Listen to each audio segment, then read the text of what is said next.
La débâcle de Émile Zola, 1892. Première partie. Chapitre 1. À 2 kilomètres de Mulhouse, vers le Rhin, au milieu de la plaine fertile, le camp était dressé. Sous le jour finissant de cette soirée d'août, au ciel trouble, traversé de lourds nuages, les tentes abris s'alignaient, les faisceaux luisaient, s'espaçaient régulièrement sur le front de bandières. Tandis que, fusils chargés, les sentinelles les gardaient, immobiles, les yeux perdus, là-bas, dans les brumes violâtres du lointain horizon qui montait du grand fleuve. On était arrivé de Belfort vers 5 heures. Il en était 8, et les hommes venaient seulement de toucher les vivres. Mais le bois devait s'être égaré, la distribution n'avait pu avoir lieu. Impossible d'allumer du feu et de faire la soupe. Il avait fallu se contenter de mâcher à froid le biscuit qu'on arrosait de grands coups d'eau-de-vie, ce qui achevait de casser les jambes, déjà molles de fatigue. 2 soldats pourtant, en arrière des faisceaux, près de la cantine, s'entêtaient à vouloir enflammer un tas de bois vert, de jeunes troncs d'arbres qu'ils avaient coupés avec leurs sabres baïonnettes et qui refusaient obstinément de brûler. Une grosse fumée noire et lente montait dans l'air du soir, d'une infinie tristesse. Il n'y avait là que 12 000 hommes, tout ce que le général Félix Douai avait avec lui du 7e corps d'armée. La première division, appelée la veille, était partie pour Fröschwiller.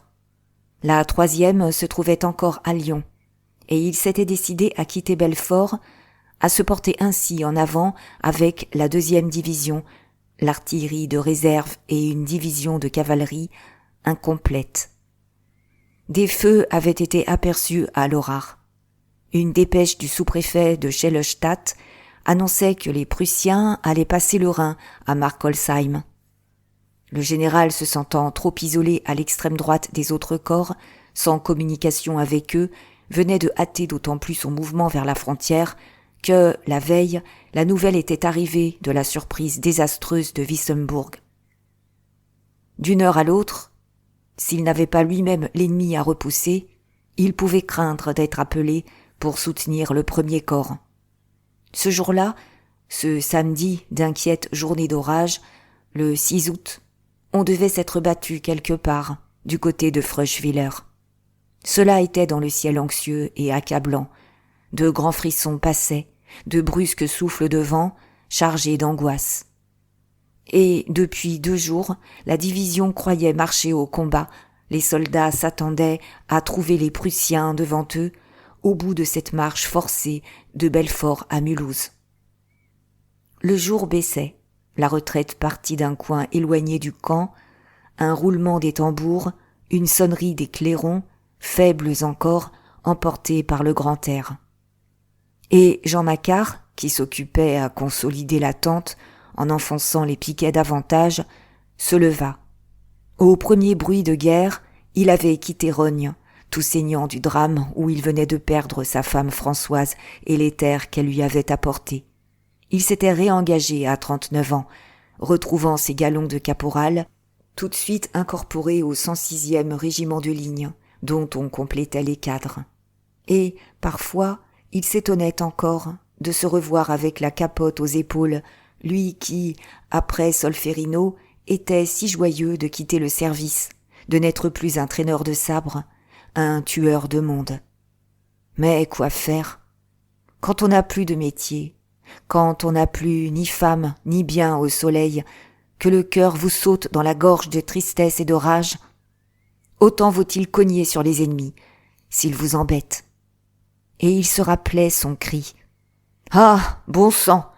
Puisqu'il n'avait plus le courage à la travailler, il la défendrait, la vieille terre de France. Jean, debout, jeta un coup d'œil dans le camp, où une agitation dernière se produisait au passage de la retraite. Quelques hommes couraient, d'autres, assoupis déjà, se soulevaient, s'étiraient d'un air de lassitude irritée. Lui, patient, attendait l'appel, avec cette tranquillité d'humeur, ce bel équilibre raisonnable qui faisait de lui un excellent soldat. Les camarades disaient qu'avec de l'instruction, il serait peut-être allé loin.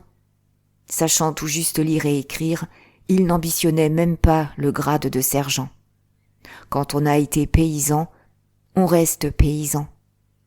Mais la vue du feu de bois vert qui fumait toujours l'intéressa et il interpella les 2 hommes en train de s'acharner, Loubet et la Poule, tous 2 de son escouade. « Lâchez donc ça, vous nous empoisonnez !» Loubet, maigre et vif, l'air farceur, ricanait. « Ça prend, caporal, je vous assure. Souffle donc, toi !» Et il poussait la Poule, un colosse, qui s'épuisait à déchaîner une tempête, de ses joues enflées comme des outres, la face congestionnée, les yeux rouges et pleins de larmes.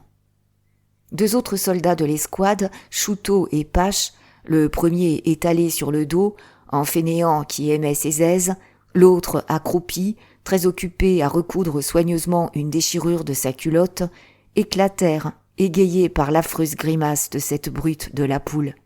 « Tourne-toi, souffle de l'autre côté, ça ira mieux !» cria Chouteau. Jean les laissa rire. On n'allait peut-être plus en trouver si souvent l'occasion. Et lui, avec son air de gros garçon sérieux, à la figure pleine et régulière, n'était pourtant pas pour la mélancolie, fermant les yeux volontiers quand ces hommes prenaient du plaisir. Mais un autre groupe l'occupa. Un soldat de son escouade encore, Maurice Levasseur, en train, depuis 1 heure bientôt, de causer avec un civil, un monsieur roux d'environ 36 ans, une face de bon chien, éclairé de 2 gros yeux bleus à fleur de tête, des yeux de myope qu'il avait fait réformer.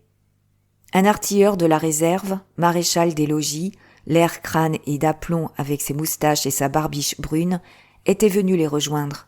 Et tous les 3 s'oubliaient là, comme en famille. Obligeamment, pour leur éviter quelque algarade, Jean crut devoir intervenir.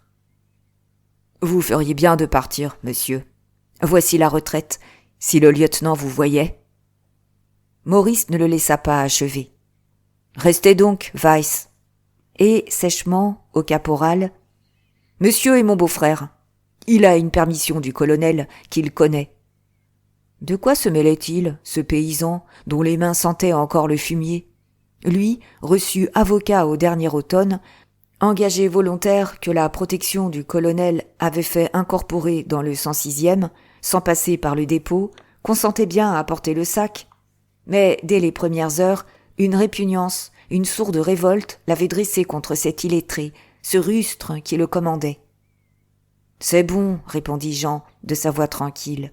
Faites-vous empoigner, je m'en fiche. » Puis il tourna le dos, en voyant bien que Maurice ne mentait pas, car le colonel, monsieur de Vineuil, passait à ce moment, de son grand air noble, sa longue face jaune coupée de ses épaisses moustaches blanches. Et il avait salué Weiss et le soldat d'un sourire. Vivement, le colonel se rendait à une ferme que l'on apercevait sur la droite, à 200 ou 300 pas, parmi des pruniers, et où l'état-major s'était installé pour la nuit.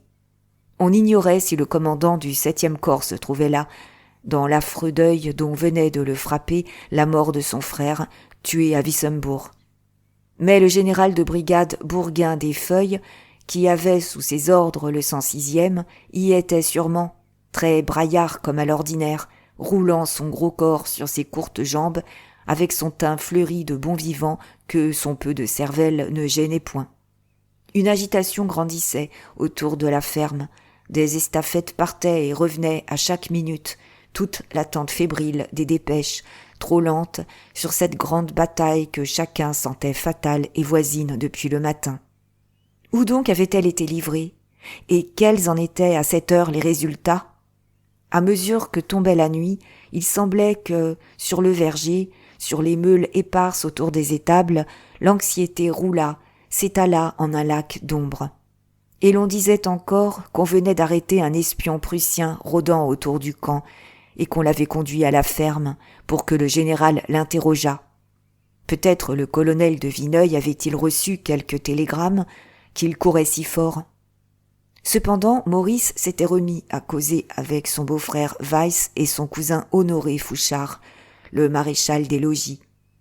La retraite, venue de loin, peu à peu grossie, passa près d'eux, sonnante, battante, dans la paix mélancolique du crépuscule. Et ils ne semblèrent même pas l'entendre. Petit-fils d'un héros de la Grande Armée, le jeune homme était né, aux chênes populeux, d'un père détourné de la gloire, tombé à un maigre emploi de percepteur. Sa mère, une paysanne, avait succombé en les mettant au monde, lui et sa sœur jumelle Henriette, qui, toute petite, l'avait élevé. Et s'il se trouvait là, engagé volontaire, c'était à la suite de grandes fautes, toute une dissipation de tempérament faible et exalté, de l'argent qu'il avait jeté au jeu, aux femmes, aux sottises de Paris dévorateur, lorsqu'il y était venu terminer son droit et que la famille s'était saignée pour faire de lui un monsieur. Le père en était mort, la sœur, après s'être dépouillée, avait eu la chance de trouver un mari, cet honnête garçon de Weiss, un Alsacien de Mulhouse, longtemps comptable à la raffinerie générale du chêne populeux, aujourd'hui contremaître chez monsieur de la Herche, un des principaux fabricants de draps de Sedan.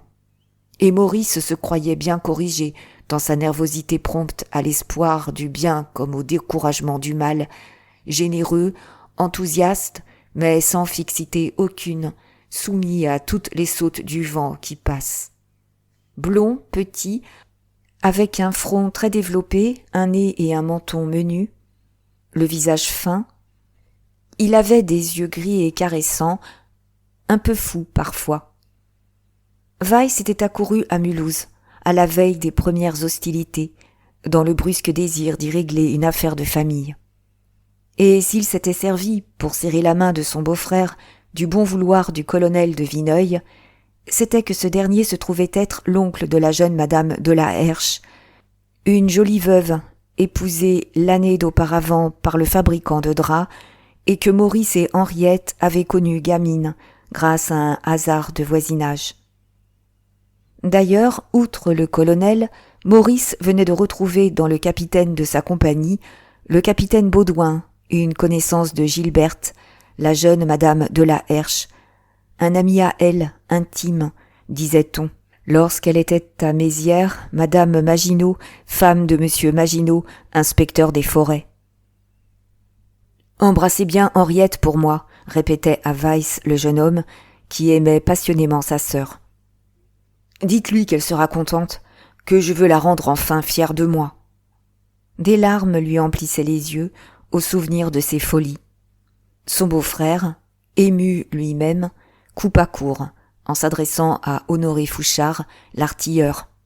« Et dès que je passerai à Rémilly, je monterai dire à l'oncle Fouchard que je vous ai vu et que vous vous portez bien. » L'oncle Fouchard, un paysan qui avait quelques terres et qui faisait le commerce de boucher ambulant, était un frère de la mère d'Henriette et de Maurice. Il habitait Remilly, en haut, sur le coteau, à 6 kilomètres de Sedan. « Bon, » répondit tranquillement Honoré, « le père s'en fiche, mais allez-y tout de même, si ça vous fait plaisir. » À cette minute, une agitation se produisit du côté de la ferme, et ils en virent sortir, libre, conduit par un seul officier, le rôdeur, l'homme qu'on avait accusé d'être un espion. Sans doute, il avait montré des papiers, conté une histoire, car on l'expulsait simplement du camp. De si loin, dans l'ombre naissante, on le distinguait mal, énorme, carré, avec une tête roussâtre. Pourtant, Maurice eut un cri. « Honoré, regarde donc, on dirait le Prussien, tu sais, Goliath !» Ce nom fit sursauter l'artilleur. Il braqua ses yeux ardents. Goliath Steinberg, le garçon de ferme, l'homme qui l'avait fâché avec son père, qui lui avait pris Sylvine, toute la vilaine histoire, toute l'abominable saleté dont il souffrait encore. Il aurait couru, l'aurait étranglé.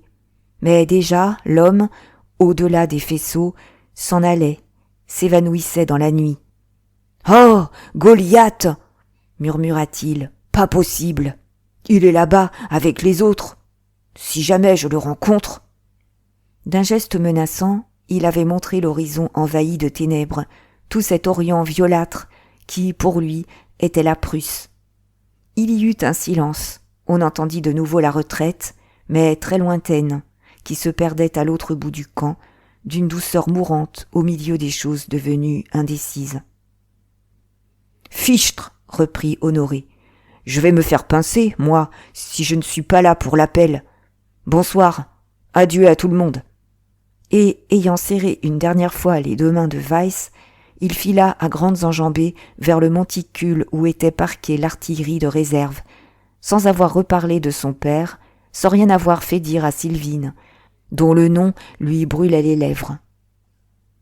Des minutes encore se passèrent, et vers la gauche, du côté de la 2e brigade, un clairon sonna l'appel. Plus près, un autre répondit.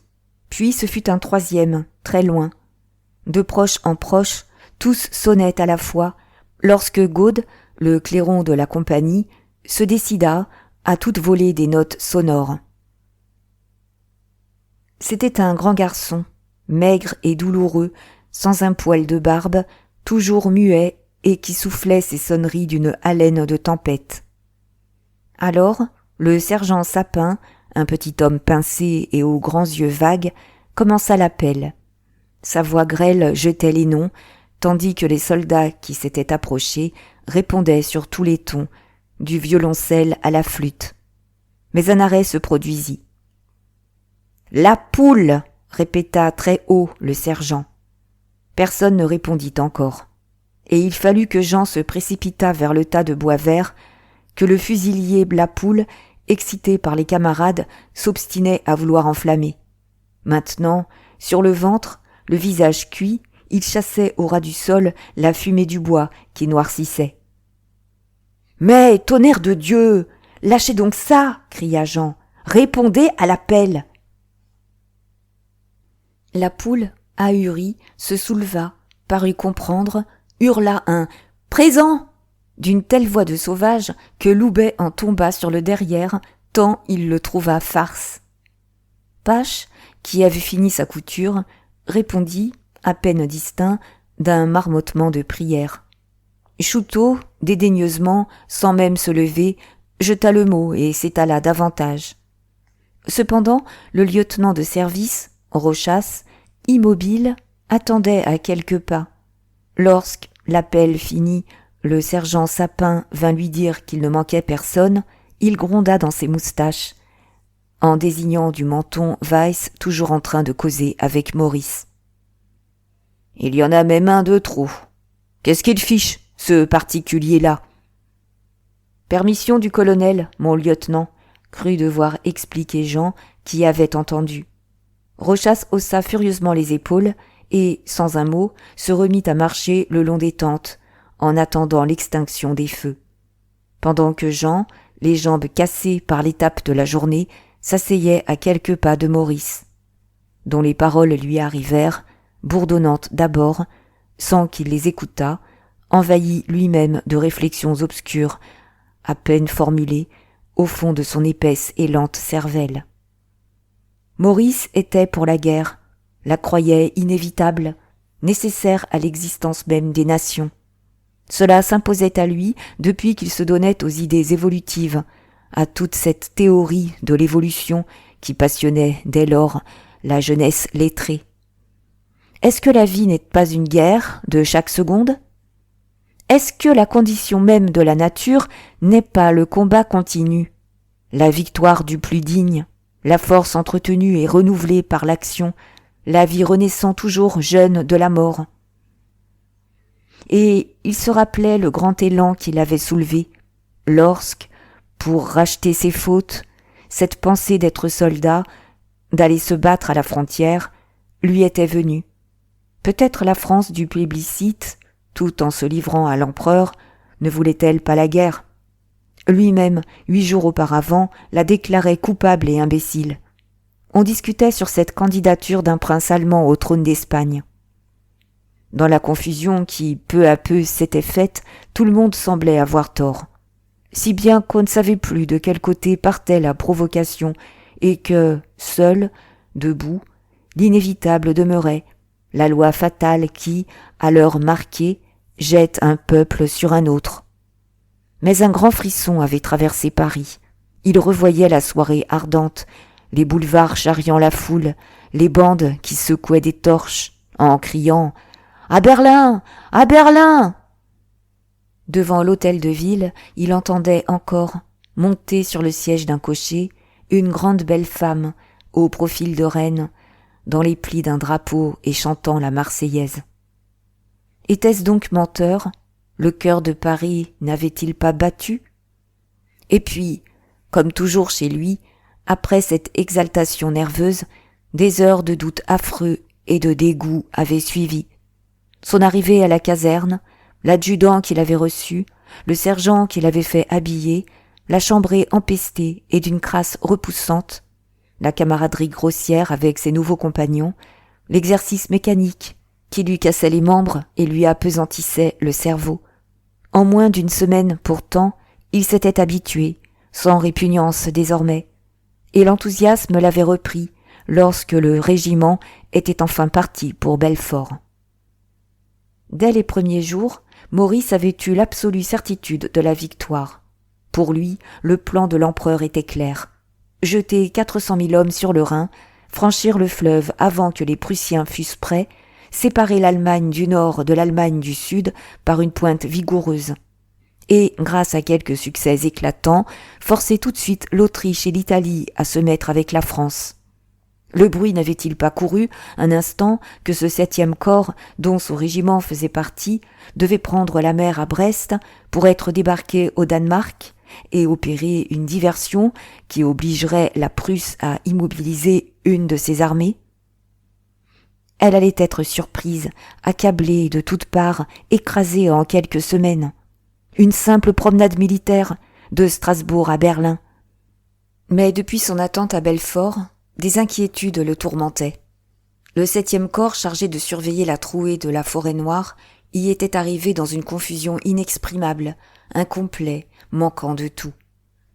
On attendait d'Italie la 3e division. La 2e brigade de cavalerie restait à Lyon par crainte d'un mouvement populaire. Et 3 batteries s'étaient égarées, on ne savait tout. Puis, c'était un dénuement extraordinaire. Les magasins de Belfort qui devaient tout fournir étaient vides. Ni tentes, ni marmites, ni ceinture de flanelle, ni cantine médicale, ni forge, ni entrave à chevaux. Pas un infirmier et pas un ouvrier d'administration. Au dernier moment, on venait de s'apercevoir que 30 000 pièces de rechange manquaient, indispensables au service des fusils. Et il avait fallu envoyer à Paris un officier qui en avait rapporté 5 000, arrachés avec peine. D'autre part, ce qui l'angoissait, c'était l'inaction. Depuis 2 semaines qu'on se trouvait là, pourquoi ne marchait-on pas en avant? Il sentait bien que chaque jour de retard était une irréparable faute, une chance perdue de victoire. Et, devant le plan rêvé, se dressait la réalité de l'exécution, ce qu'il devait savoir plus tard, dont il n'avait alors que l'anxieuse et obscure conscience. Les 7 corps d'armée échelonnés, disséminés le long de la frontière, de Metz à Bitche et de Bitche à Belfort. Les effectifs partout incomplets, les 430 000 hommes se réduisant à 230 000 au plus. Les généraux se jalousant, bien décidés chacun à gagner son bâton de maréchal sans porter aide aux voisins. La plus effroyable imprévoyance, la mobilisation et la concentration faites d'un seul coup pour gagner du temps, aboutissant à un gâchis inextricable. La paralysie lente, enfin, partie de haut, de l'empereur malade, incapable d'une résolution prompte, et qui allait envahir l'armée entière, la désorganiser, l'annihiler, la jeter au pire désastre, sans qu'elle pût se défendre. Et, cependant, au-dessus du sourd malaise de l'attente, dans le frisson instinctif de ce qui allait venir, la certitude de victoire demeurait. Brusquement, le 3 août, avait éclaté la nouvelle de la victoire de Sarrebruck, remportée la veille. Grande victoire, on ne savait. Mais les journaux débordaient d'enthousiasme. C'était l'Allemagne envahie, le premier pas dans la marche glorieuse. Et le prince impérial, qui avait ramassé froidement une balle sur le champ de bataille, commençait sa légende. Puis, 2 jours plus tard, Lorsqu'on avait su la surprise et l'écrasement de Wissembourg, un cri de rage s'était échappé des poitrines. 5000 hommes pris dans un guet-apens qui avait résisté pendant 10 heures à 35 000 Prussiens. Ce lâche massacre criait simplement vengeance. Sans doute, les chefs étaient coupables de s'être mal gardés et de n'avoir rien prévu. Mais tout cela allait être réparé. MacMahon avait appelé la première division du 7e corps. Le premier corps serait soutenu par le 5e. Les Prussiens devaient, à 7 heures, avoir repassé le Rhin, avec les baïonnettes de nos fantassins dans le dos. Et la pensée qu'on s'était furieusement battu ce jour-là, l'attente de plus en plus enfiévrée des nouvelles, toute l'anxiété épandue s'élargissait à chaque minute sous le vaste ciel pâlissant. C'était ce que Maurice répétait à Weiss. « Ah, on leur a sûrement aujourd'hui allongé une fameuse raclée !» Sans répondre, Weiss hocha la tête d'un air soucieux. Lui aussi regardait du côté du Rhin, vers cet Orient où la nuit s'était déjà complètement faite, un mur noir, assombri de mystère. Depuis les dernières sonneries de l'appel, un grand silence tombait sur le camp engourdi, troublé à peine par les pas et les voix de quelques soldats attardés. Une lumière venait de s'allumer, une étoile clignotante, dans la salle de la ferme où l'état-major veillait, attendant les dépêches qui arrivaient d'heure en heure, obscures encore. Et le feu de bois vert, enfin abandonné, fumait toujours d'une grosse fumée triste, qu'un léger vent poussait au-dessus de cette ferme inquiète, salissant au ciel les premières étoiles. « Une raclée !» finit par répéter Weiss. « Dieu vous entende !» Jean, toujours assis à quelques pas, dressa l'oreille, tandis que le lieutenant Rochas, ayant surpris ce vœu tremblant de doute, s'arrêta net pour écouter. « Comment ?» reprit Maurice. « Vous n'avez pas une entière confiance ? Vous croyez une défaite possible ?» D'un geste, son beau-frère l'arrêta, les mains frémissantes, sa bonne face tout d'un coup bouleversée et pâlie. « Une défaite, le ciel nous en garde. Vous savez, je suis de ce pays. Mon grand-père et ma grand-mère ont été assassinés par les Cosaques en 1814. Et quand je songe à l'invasion, mes poings se serrent. Je ferai le coup de feu avec ma redingote, comme un troupier. Une défaite? Non, non, je ne veux pas la croire possible. » Il se calma, il eut un abandon d'épaules plein d'accablement. « Seulement, que voulez-vous? Je ne suis pas tranquille. Je la connais bien, mon Alsace. Je viens de la traverser encore pour mes affaires. Et nous avons vu, nous autres, ceux qui crevaient les yeux des généraux et ce qu'ils ont refusé de voir. Ah, la guerre avec la Prusse. Nous la désirions. Il y avait longtemps que nous attendions paisiblement de régler cette vieille querelle. Mais ça n'empêchait pas nos relations de bon voisinage avec Bade et avec la Bavière. Nous avons tous des parents ou des amis de l'autre côté du Rhin. Nous pensions qu'ils rêvaient, comme nous, d'abattre l'orgueil insupportable des Prussiens. Et nous, si calmes, si résolus, voilà plus de 15 jours que l'impatience et l'inquiétude nous prennent, à voir comment tout va de mal en pis. Dès la déclaration de guerre, on a laissé les cavaliers ennemis terrifier les villages, reconnaître le terrain, couper les fils télégraphiques. Bade et la Bavière se lèvent, d'énormes mouvements de troupes ont lieu dans le Palatinat.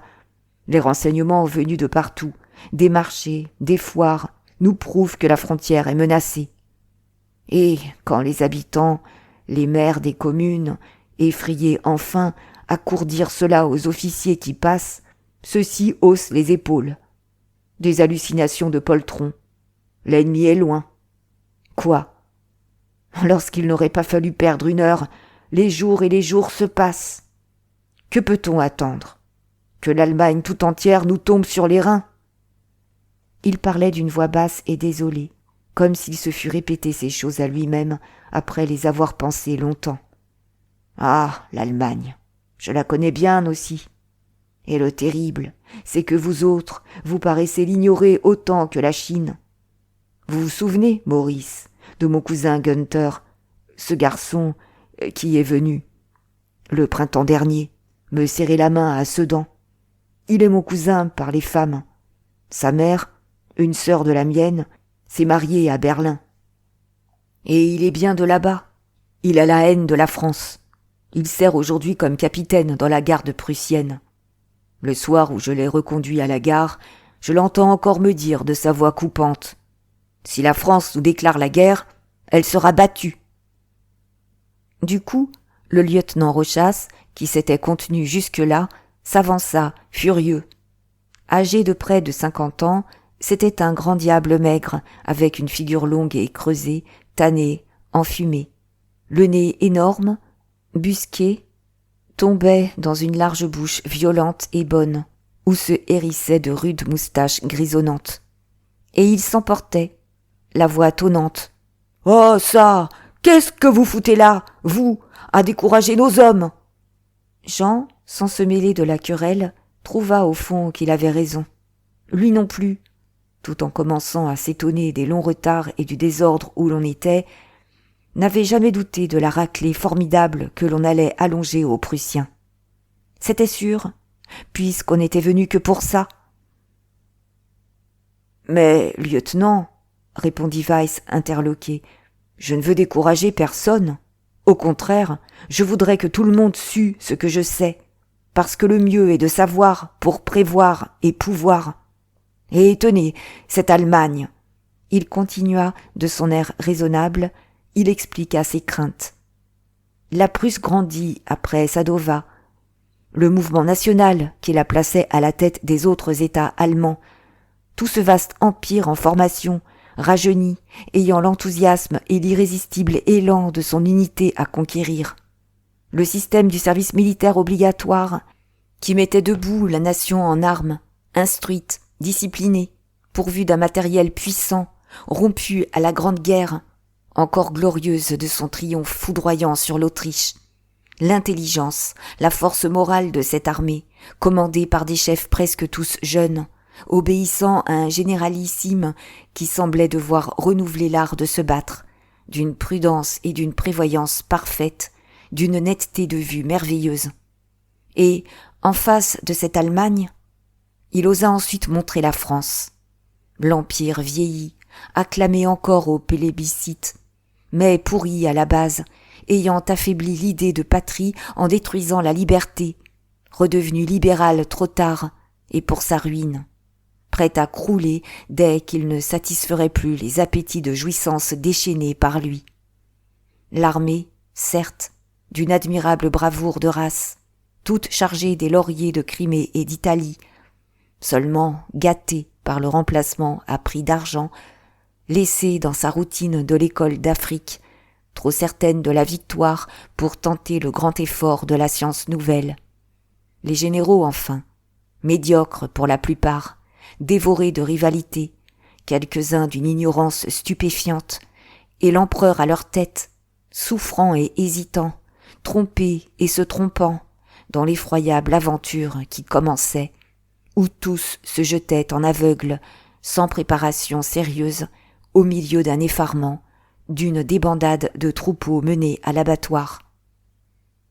Rochas, béant, les yeux arrondis, écoutait. Son terrible nez s'était froncé. Puis, tout d'un coup, il prit le parti de rire, d'un rire énorme qui lui fendait les mâchoires. « Qu'est-ce que vous nous chantez là, vous ? Qu'est-ce que ça veut dire, toutes ces bêtises ? Mais ça n'a pas de sens, c'est trop bête pour qu'on se casse la tête à comprendre. Allez conter ça à des recrues, mais pas à moi, non, pas à moi qui ai 27 ans de service. » Et il se tapait la poitrine du poing. Fils d'un ouvrier maçon, venu du Limousin, né à Paris et répugnant à l'état de son père, il s'était engagé dès l'âge de 18 ans. Soldat de fortune, il avait porté le sac, caporal en Afrique, sergent à Sébastopol, lieutenant après Solferino, ayant mis 15 années de dure existence et d'héroïque bravoure pour conquérir ce grade, d'un manque tel d'instruction qu'il ne devait jamais passer capitaine. « Mais, monsieur, vous qui savez tout, vous ne savez pas ça. Oui, à Mazagran, j'avais 19 ans à peine, et nous étions 123 hommes, pas un de plus, Et nous avons tenu 4 jours contre 12 000 Arabes. Ah oui, pendant des années et des années, là-bas, en Afrique, à Mascara, à Biskra, à Délice, plus tard dans la Grande Kabylie, plus tard à Laghouat. Si vous aviez été avec nous, monsieur, vous auriez vu tous ces sales moricots filer comme des lièvres dès que nous paraissions. Et à Sébastopol, monsieur, fichtre. On ne peut pas dire que ça a été commode. Des tempêtes à vous déraciner les cheveux, un froid de loup, toujours des alertes. Puis ces sauvages qui, à la fin, ont tout fait sauter. N'empêche pas que nous les avons fait sauter eux-mêmes. Or, en musique et dans la grande poêle à frire. Et à Solferino, vous n'y étiez pas, monsieur. Alors, pourquoi en parlez-vous? Oui, à Solferino, où il a fait si chaud, bien qu'il ait tombé ce jour-là plus d'eau que vous n'en avez peut-être jamais vu dans votre vie. À Solferino, la grande brossée aux Autrichiens. Il fallait les voir, devant nos baïonnettes, galoper, se culbuter pour courir plus vite, comme s'ils avaient eu le feu au derrière. Il éclatait d'aise. Toute la vieille gaieté militaire française sonnait dans son rire de triomphe. C'était la légende, le troupier français parcourant le monde, entre sa belle et une bouteille de bon vin, la conquête de la terre faite en chantant des refrains de goguette. Un caporal et 4 hommes, et des armées immenses mordaient la poussière. Brusquement, sa voix gronda. « Battue, la France, battue! Ces cochons de Prussiens, nous battre, nous autres !» Il s'approcha, saisit violemment Weiss par un revers de sa redingote.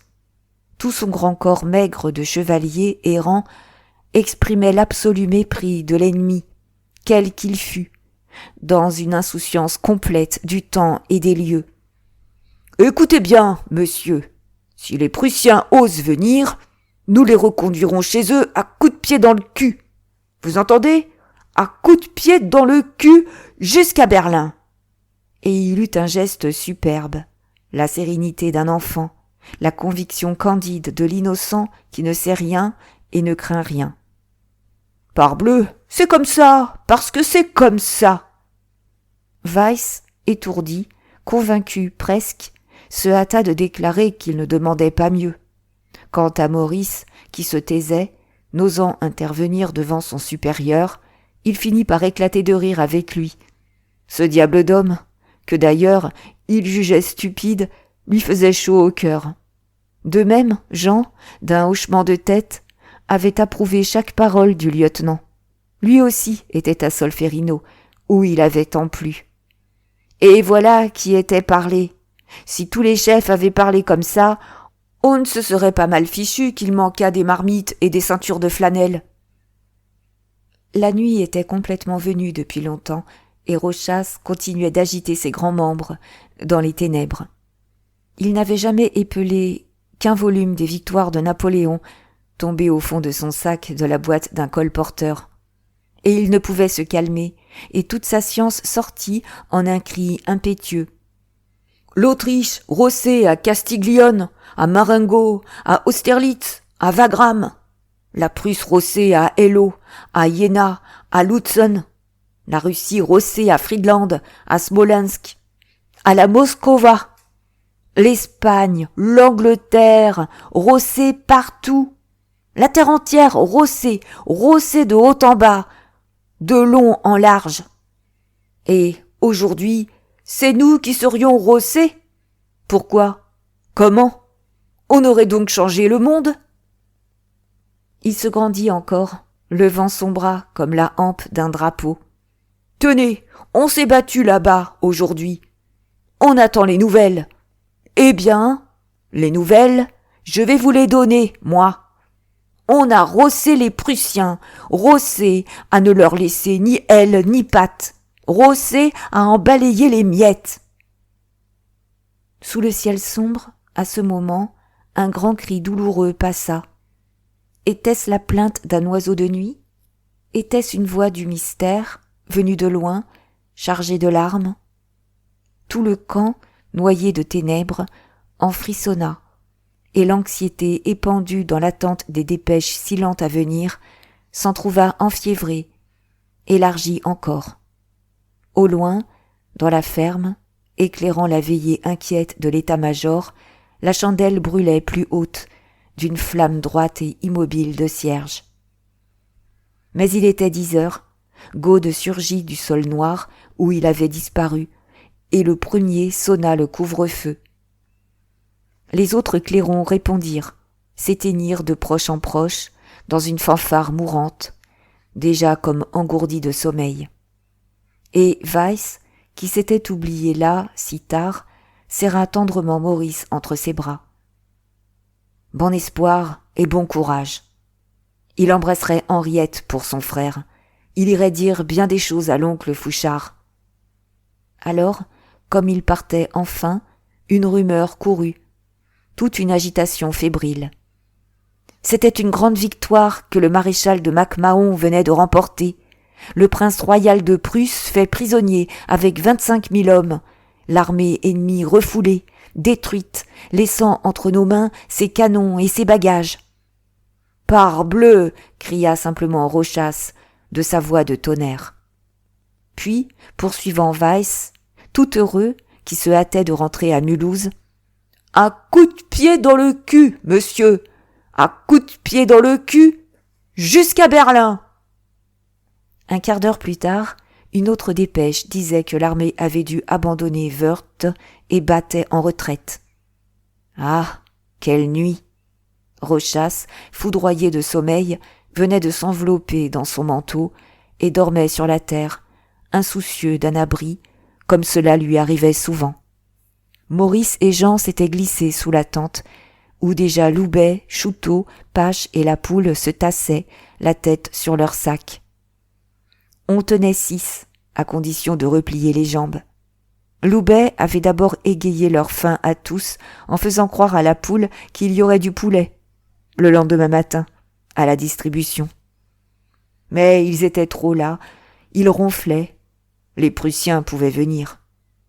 Un instant, Jean resta sans bouger, serré contre Maurice. Malgré sa grande fatigue, il tardait à s'endormir. Tout ce qu'avait dit ce monsieur lui tournait dans la tête. L'Allemagne en armes, innombrable, dévorante. Et il sentait bien que son compagnon non plus ne dormait pas, pensait aux mêmes choses. Puis, celui-ci eut une impatience, un mouvement de recul, et l'autre comprit qu'il le gênait. Entre le paysan et le lettré, l'inimitié d'instinct, la répugnance de classe et d'éducation était comme un malaise physique. Le premier pourtant en éprouvait une honte, une tristesse au fond, se faisant petit, tâchant d'échapper à ce mépris hostile qu'il devinait là. Si la nuit dehors devenait fraîche, on étouffait tellement sous la tente, parmi l'entassement des corps, que Maurice, exaspéré de fièvre, sortit d'un saut brusque, alla s'étendre à quelques pas. Jean, malheureux, roula dans un cauchemar, un demi-sommeil pénible où se mêlait le regret de ne pas être aimé et l'appréhension d'un immense malheur dont il croyait entendre le galop, là-bas, au fond de l'inconnu. Des heures dures se passaient, tout le camp noir, immobile, semblait s'anéantir sous l'oppression de la vaste nuit mauvaise, où pesait ce quelque chose d'effroyable, sans nom encore. Des sursauts venaient d'un lac d'ombre, un râle subit sortait d'une tente invisible. Ensuite, c'étaient des bruits qu'on ne reconnaissait pas, les brouements d'un cheval, le choc d'un sabre, la fuite d'un rôdeur attardé, toutes les ordinaires rumeurs qui prenaient des retentissements de menaces. Mais, tout à coup, près des cantines, une grande lueur éclata. Le front de Bandière en était vivement éclairé.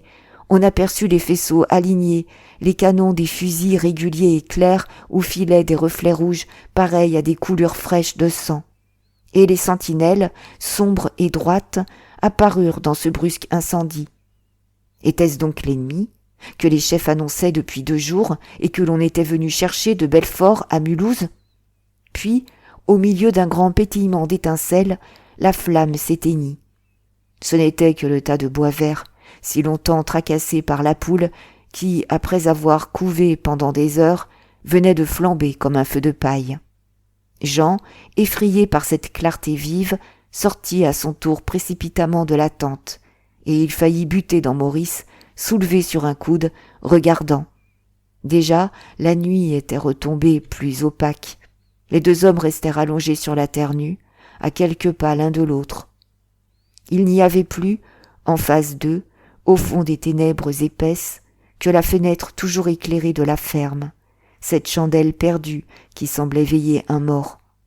Quelle heure pouvait-il être ? 2 heures, 3 heures peut-être ? Là-bas, l'état-major ne s'était décidément pas couché. On entendait la voix braillarde du général Bourguin des Feuilles, enragé de cette nuit de veille, pendant laquelle il n'avait pu se soutenir qu'à l'aide de grog et de cigares. De nouveaux télégrammes arrivaient, les choses devaient se gâter, des ombres d'estafettes galopaient, affolées et indistinctes. Il y eut des piétinements, des jurons, comme un cri étouffé de mort, suivi d'un effrayant silence. Quoi donc ? Était-ce la fin ? Un souffle glacé avait couru sur le camp, anéanti de sommeil et d'angoisse. Et ce fut alors que Jean et Maurice reconnurent le colonel de Vineuil, dans une ombre maigre et haute qui passait rapidement. Il devait être avec le major Bourroche, un gros homme à tête de lion. Tous les deux échangeaient des paroles sans suite, de ces paroles incomplètes, chuchotées, comme on en entend dans les mauvais rêves. « Elle vient de Bâle. Notre première division est détruite. 12 heures de combat. Toute l'armée en retraite. » L'ombre du colonel s'arrêta, appela une autre ombre qui se hâtait, légère, fine et correcte. « C'est vous, Baudouin ? » ?»« Oui, mon colonel. »« Ah, mon ami, MacMahon battu à Freuchwiller, Frossard battu à Spikeren, de Feilly immobilisé, inutile entre les deux. À Freuchwiller, un seul corps contre toute une armée, des prodiges. Et tout emporté, la déroute, la panique, la France ouverte. » Des larmes l'étranglaient, des paroles encore se perdirent, les 3 ombres disparurent, noyées, fondues. Dans un frémissement de tout son être, Maurice s'était mis debout. « Mon Dieu !» bégaya-t-il. Et il ne trouvait rien autre chose, tandis que Jean, le cœur glacé, murmurait « Ah, fichu sort ! Ce monsieur, votre parent, avait tout de même raison de dire qu'ils sont plus forts que nous. » Hors de lui, Maurice l'aurait étranglé. Les Prussiens plus forts que les Français ? C'était de cela que saignait son orgueil. Déjà, le paysan ajoutait, calme et têtu. « Ça ne fait rien, voyez-vous. Ce n'est pas parce qu'on reçoit une tape qu'on doit se rendre. Faudra cogner tout de même. » Mais devant eux, une longue figure s'était dressée. Ils reconnurent Rochas, drapé encore de son manteau, et que les bruits errants, le souffle de la défaite peut-être, venaient de tirer de son dur sommeil. Il questionna, voulut savoir. Quand il eut compris, à grand-peine, une immense stupeur se peignit dans ses yeux vides d'enfant. À plus de 10 reprises, il répéta « Battu ? Comment battu ? Pourquoi battu ?» Maintenant, à l'Orient, le jour blanchissait, un jour louche d'une infinie tristesse, sur les tentes endormies, dans l'une desquelles on commençait à distinguer les faces terreuses de Loubet et de la Poule, de Chouteau et de Pache, qui ronflaient toujours, la bouche ouverte. Une aube de deuil se levait, parmi les brumes couleur de suie qui étaient montées, là-bas, du fleuve lointain. Chapitre 2. Vers 8 heures, le soleil dissipa les nuées lourdes et un ardent et pur dimanche d'août resplendit sur Mulhouse, au milieu de la vaste plaine fertile. Du camp, maintenant éveillé, bourdonnant de vie, on entendait les cloches de toutes les paroisses carillonner à la volée, dans l'air limpide. Ce beau dimanche d'effroyables désastres avait sa gaieté, son ciel éclatant des jours de fête. Gaude, brusquement, sonna à la distribution, et Loubet s'étonna. Quoi? Qu'y avait-il? Était-ce le poulet qu'il avait promis la veille à la poule? Né dans les Halles, rue de la Cossonnerie, fils de hasard d'une marchande au petit tas, engagé pour des sous, comme il disait, après avoir fait tous les métiers, il était le fricoteur, le nez tourné continuellement à la friandise. Et il alla voir, pendant que Chouteau, l'artiste, le peintre en bâtiment de Montmartre, bel homme et révolutionnaire, furieux d'avoir été rappelé après son temps fini, blaguait férocement Pache qu'il venait de surprendre en train de faire sa prière à genoux derrière la tente. « En voilà un, calotin! Est-ce qu'il ne pouvait pas lui demander 100 000 livres de rente à son bon Dieu ?» Mais Pache, arrivé d'un village perdu de la Picardie, chétif et la tête en pointe, se laissait plaisanter, avec la douceur muette des martyrs. Il était le souffre-douleur de l'escouade, en compagnie de la poule, le colosse, la brute poussée dans les marais de la Sologne, si ignorant de tout que, le jour de son arrivée au régiment, il avait demandé à voir le roi. Et bien que la nouvelle désastreuse de Froschwiller circulât depuis le lever, les 4 hommes riaient, faisaient avec leur indifférence de machine les besognes accoutumées. Mais il y eut un grognement de surprise goguenarde. C'était Jean, le caporal, qui, accompagné de Maurice, revenait de la distribution, avec du bois à brûler. Enfin, on distribua le bois, que les troupes avaient vainement attendu la veille pour cuire la soupe. 12 heures de retard seulement. « Bravo, l'intendance !» cria Chouteau. « N'importe, ça y est, » dit Loubet. « Ah, ce que je vais vous faire un chouette pot-au-feu !» D'habitude, il se chargeait volontiers de la popote. Et on l'en remerciait, car il cuisinait à ravir. Mais il accablait alors la poule de corvées extraordinaires. « Va chercher le champagne, va chercher les truffes !» Puis, ce matin-là, une idée baroque de gamin de Paris se moquant d'un innocent lui traversa la cervelle. « Plus vite que ça, donne-moi le poulet !»« Où donc, le poulet ?»« Mais là, par terre, le poulet que je t'ai promis, le poulet que le caporal vient d'apporter. » Il lui désignait un gros caillou blanc à leurs pieds. La poule, interloquée, finit par le prendre et par le retourner entre ses doigts. « Tonnerre de Dieu, veux-tu laver le poulet ? Encore, lave-lui les pattes, lave-lui le cou. Un grand dos, fainéant !» Et, pour rien, pour la rigolade, parce que l'idée de la soupe le rendait gai et farceur, il flanqua la pierre avec la viande dans la marmite pleine d'eau. « C'est ça qui va donner du goût au bouillon. Ah, tu ne savais pas ça. Tu ne sais donc rien, sacré andouille. Tu auras le croupion, tu verras si c'est tendre. » L'escouade se tordait de la tête de la poule, maintenant convaincue, ce pour les champs. Cet animal de Loubet, pas moyen de s'ennuyer avec lui. Et, lorsque le feu crépita au soleil, lorsque la marmite se mit à chanter, tous, en dévotion, rangés autour, s'épanouirent, regardant danser la viande, humant la bonne odeur qui commençait à se répandre. Ils avaient une faim de chien depuis la veille. L'idée de manger emportait tout. On était rossé, mais ça n'empêchait pas qu'il fallait s'emplir. D'un bout à l'autre du camp, les feux des cuisines flambaient, les marmites bouillaient, et c'était une joie vorace et chantante, au milieu des clairs volées de cloches qui continuaient à venir de toutes les paroisses de Mulhouse. Mais, comme il allait être 9 heures, une agitation se propagea. Des officiers coururent, et le lieutenant Rochas, à qui le capitaine Baudouin avait donné un ordre, passa devant les tentes de sa section. « Allons, pliez tout, emballez tout, on part !»« Mais la soupe ?»« Un autre jour, la soupe. On part tout de suite. » Le clairon de Gaude sonnait, impérieux. Ce fut une consternation, une colère sourde.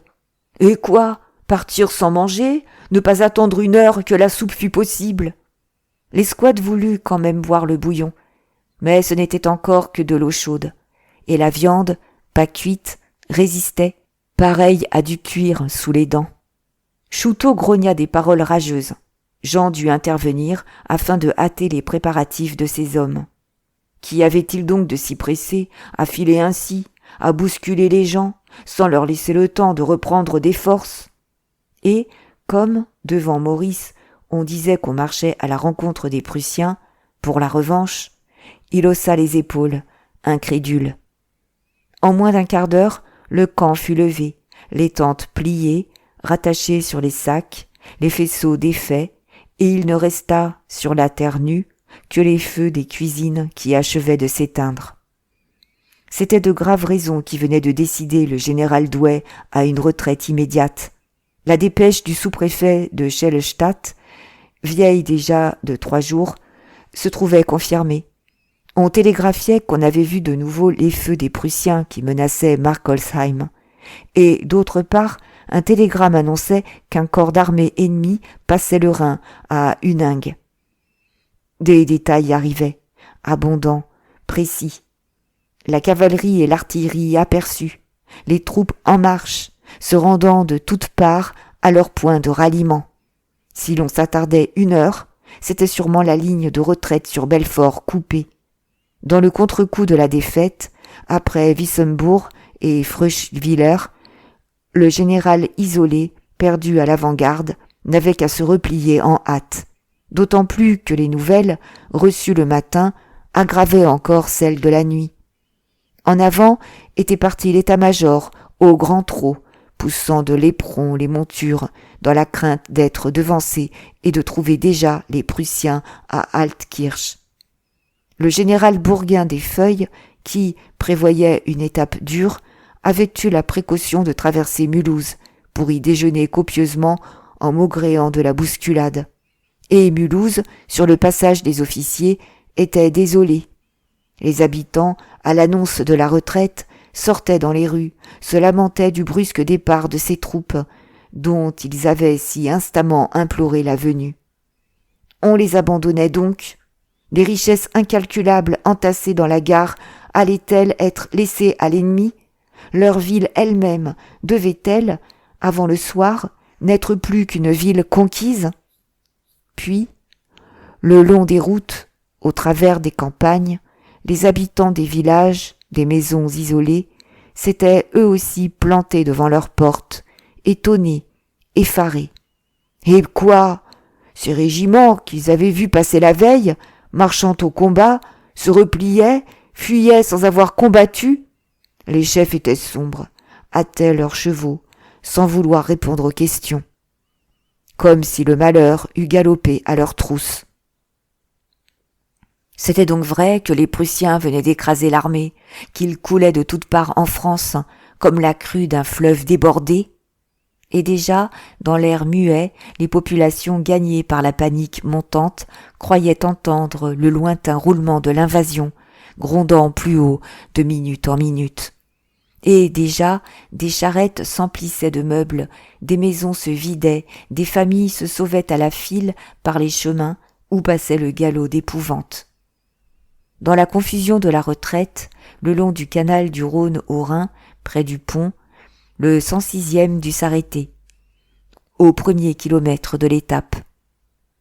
Les ordres de marche, mal donnés et plus mal exécutés encore, venaient d'accumuler là toute la 2e division, et le passage était si étroit, un passage de 5 mètres à peine, que le défilé s'éternisait. 2 heures s'écoulèrent, le 106e attendait toujours, immobile, devant l'interminable flot qui passait devant lui. Les hommes debout, sous le soleil ardent, le sac au dos, l'arme aux pieds, finissaient par se révolter d'impatience. « Paraît que nous sommes de l'arrière-garde, » dit la voix blagueuse de Loubet. Mais Chouteau s'emporta. « C'est pour se foutre de nous qu'ils nous font cuire. Nous étions là les premiers, nous aurions dû filer. » Et, comme de l'autre côté du canal, par la vaste plaine fertile, par les chemins plats, entre les houblonnières et les blés mûrs, on se rendait bien compte maintenant du mouvement de retraite des troupes, qui refaisaient en sens inverse le chemin déjà fait la veille, des ricanements circulaires, toute une moquerie furieuse. « Ah, nous nous cavalons, reprit Chouteau. Eh bien, elle est rigolo, leur marche à l'ennemi, dont ils nous bourrent les oreilles depuis l'autre matin. Non, vrai, c'est trop crâne. On arrive, et puis on refoule le camp, sans avoir seulement le temps d'avaler sa soupe. » L'enragement des rires augmenta, et Maurice, qui était près de Chouteau, lui donnait raison. Puisqu'on restait là, comme des pieux, à attendre depuis 2 heures, pourquoi ne les avait-on pas laissés faire tranquillement bouillir la soupe et la manger ? La faim les reprenait. Ils avaient une rancune noire de leur marmite renversée trop tôt, sans qu'ils pussent comprendre la nécessité de cette précipitation qui leur paraissait imbécile et lâche. De fameux lièvres, tout de même. Mais le lieutenant Rochas rudoya le sergent Sapin, qui l'accusait de la mauvaise tenue de ses hommes. Attiré par le bruit, le capitaine Baudouin s'était approché. « Silence dans les rangs !» Jean, muet, en vieux soldat d'Italie rompu à la discipline, regardait Maurice, que la blague mauvaise et emportée de Chouteau semblait amuser. Et il s'étonnait. Comment un monsieur, un garçon qui avait reçu tant d'instructions, pouvait-il approuver des choses, peut-être vraies tout de même, mais qui n'étaient pas à dire ? Si chaque soldat se mettait à blâmer les chefs et à donner son avis, on n'irait pas loin, pour sûr. Enfin, après 1 heure encore d'attente, le 106e reçut l'ordre d'avancer. Seulement, le pont était toujours si encombré par la queue de la division que le plus fâcheux désordre se produisit. Plusieurs régiments se mêlèrent, des compagnies filèrent quand même emportées, tandis que d'autres, rejetés au bord de la route, durent marquer le pas. Et, pour mettre le comble à la confusion, un escadron de cavalerie s'entêta à passer, refoulant dans les champs voisins les traînards que l'infanterie semait déjà. Au bout de la première heure de marche, toute une débandade traînait le pied, s'allongeait, attardée comme à plaisir. Ce fut ainsi que Jean se trouva en arrière, égaré au fond d'un chemin creux, avec son escouade, qu'il n'avait pas voulu lâcher. Le 106e avait disparu, plus un homme, ni même un officier de la compagnie. Il n'y avait là que des soldats isolés, un pêle-mêle d'inconnus, éreintés dès le commencement de l'étape, chacun marchant à son loisir, au hasard des sentiers. Le soleil était accablant, il faisait très chaud, et le sac alourdi par la tente et le matériel compliqué qui le gonflait pesait terriblement aux épaules. Beaucoup n'avaient point l'habitude de le porter, gênés déjà dans l'épaisse capote de campagne, pareille à une chape de plomb. Brusquement, un petit soldat pâle, les yeux emplis d'eau, s'arrêta, jeta son sac dans un fossé, avec un grand soupir. Le souffle fort de l'homme à l'agonie qui se reprend à l'existence. « En voilà un qui est dans le vrai », murmura Chouteau. Pourtant, il continuait de marcher, le dos arrondi sous le poids. Mais, 2 autres s'étant débarrassés à leur tour, il ne put tenir. « Oh, zut !» cria-t-il. Et, d'un coup d'épaule, il lança son sac contre un talus. « Merci, 25 kilos sur l'échine. Il en avait assez. On n'était pas des bêtes de somme pour traîner ça. » Presque aussitôt, Loubet l'imita et força la poule à en faire autant. Pache, qui se signait devant les croix de pierre rencontrées, défit les bretelles, posa tout le paquet soigneusement au pied d'un petit mur, comme s'il devait revenir le chercher. Et Maurice seul restait chargé, lorsque Jean, en se retournant, vit ses hommes, les épaules libres. « Reprenez vos sacs. On m'empoignerait, moi. » Mais les hommes, sans se révolter encore, la face mauvaise et muette, allaient toujours, poussant le caporal devant eux, dans le chemin étroit. « Voulez-vous bien reprendre vos sacs, ou je ferai mon rapport ?» Ce fut comme un coup de fouet en travers de la figure de Maurice. Son rapport. Cette brute de paysan allait faire son rapport parce que des malheureux, les muscles broyés, se soulageaient. Et dans une fièvre d'aveugle colère, lui aussi fit sauter les bretelles, laissa tomber son sac au bord du chemin, en fixant sur Jean des yeux de défi. « C'est bon, » dit de son air sage ce dernier, qui ne pouvait engager une lutte. « Nous réglerons ça ce soir. » Maurice souffrait abominablement des pieds. Ses gros et durs souliers, auxquels il n'était pas accoutumé, lui avaient mis la chair en sang. Il était de santé assez faible, il gardait à la colonne vertébrale comme une plaie vive la meurtrissure intolérable du sac, bien qu'il en fût débarrassé.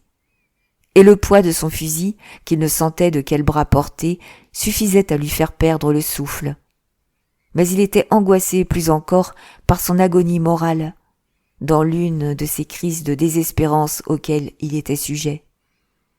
Tout d'un coup, sans résistance possible, il assistait à la ruine de sa volonté.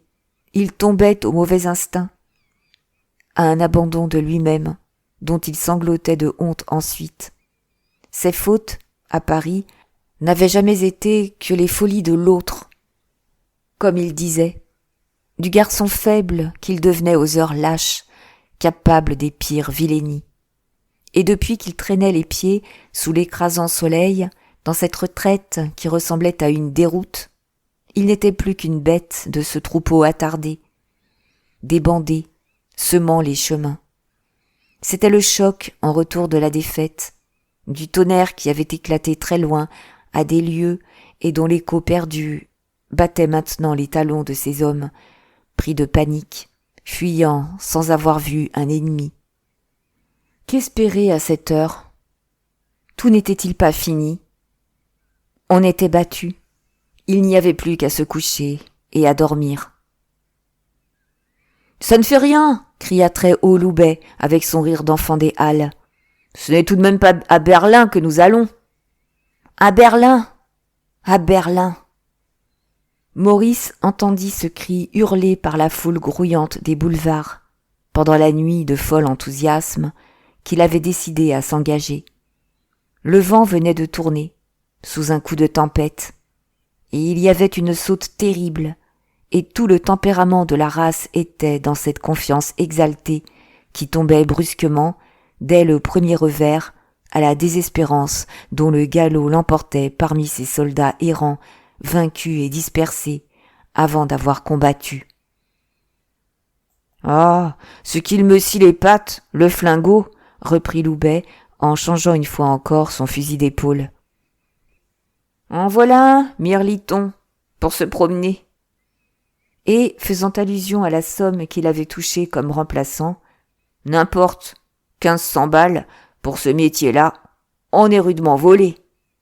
Ce qu'il doit fumer de bonnes pipes au coin de son feu, le Richard à la place de qui je vas me faire casser la gueule. » « Moi, grogna Chouteau, j'avais fini mon temps. J'allais filer. Ah, vrai, ce n'est pas de chance de tomber dans une cochonnerie d'histoire pareille. » Il balançait son fusil d'une main rageuse. Puis, violemment, il le lança aussi de l'autre côté d'une haie. « Eh, va donc, sale outil !» Le fusil tourna 2 fois sur lui-même, alla s'abattre dans un sillon et resta là, très long, immobile, pareil à un mort. Déjà, d'autres volaient, le rejoignaient. Le champ bientôt fut plein d'armes gisantes, d'une tristesse raidie d'abandon, sous le lourd soleil. Ce fut une épidémique folie, la faim qui tordait les estomacs, les chaussures qui blessaient les pieds, cette marche dont on souffrait, cette défaite imprévue dont on entendait derrière soi la menace. Plus rien à espérer de bon. Les chefs qui lâchaient pied, l'intendance qui ne les nourrissait seulement pas, la colère, l'embêtement, l'envie d'en finir tout de suite, avant d'avoir commencé. Alors quoi? Le fusil pouvait aller rejoindre le sac, et, dans une rage imbécile, au milieu de ricanements de fous qui s'amusent, les fusils volaient, le long de la queue sans fin des traînards, épars au loin dans la campagne. Loubet, avant de se débarrasser du sien, lui fit exécuter un beau moulinet, comme à une canne de tambour-major. La poule, en voyant tous les camarades jeter le leur, dut croire que cela rentrait dans la manœuvre, et il imita le geste. Mais Pache, dans la confuse conscience du devoir qu'il devait à son éducation religieuse, refusa d'en faire autant. Couvert d'injures par Chouteau, qui le traitait d'enfant de curé. « En voilà, un cafard, parce que sa vieille paysanne de mer lui a fait avaler le bon Dieu tous les dimanches. Va donc servir la messe. C'est lâche de ne pas être avec les camarades. » Très sombre, Maurice marchait en silence, la tête penchée sous le ciel de feu. Il n'avançait plus que dans un cauchemar d'atroce lassitude, halluciné de fantômes, comme s'il allait à un gouffre, là-bas, devant lui. Et c'était une dépression de toute sa culture d'homme instruit, un abaissement qui le tirait à la bassesse des misérables dont il était entouré.